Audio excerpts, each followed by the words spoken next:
আজকে আমরা চলে আসলাম কংসনগর বাজারে হলদি মরিচ ক্রয় করার জন্য। বাহ, এখানে এসে আরও আজব জিনিস কি দেখলাম একটু পরে দেখাচ্ছি। এই যে কংসনগর বাজারে দেখেন আমরা আসছি, আমি কিছু হলদি মরিচ ক্রয় করেছি, ক্রয় করে নিজে ভাঙাইতেছি এই দোকানে।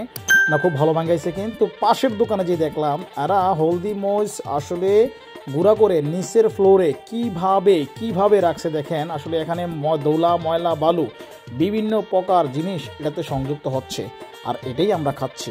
হ্যাঁ, তো সচেতনমূলক পোস্ট আপনারা ক্রয় করার আগে অবশ্যই এই জিনিসগুলো দেখে নেবেন এবং নিজে পারলে নিজে হলদি মরিচ ক্রয় করে দোকান থেকে ক্রয় করে নিজে হলদি মরিচ আপনারা ভাঙিয়ে নেবেন। তাতে আপনাদের স্বাস্থ্য এবং সকল মন মানসিকতা ঠিক থাকবে এবং গুণগত মানও ভালো পাবেন। আজকে আমি নিজে আসলে এইসব দেখে নিজে মরিচ ভাঙিয়ে ফ্যামিলির জন্য নিয়ে আসলাম। ধন্যবাদ সকলকে।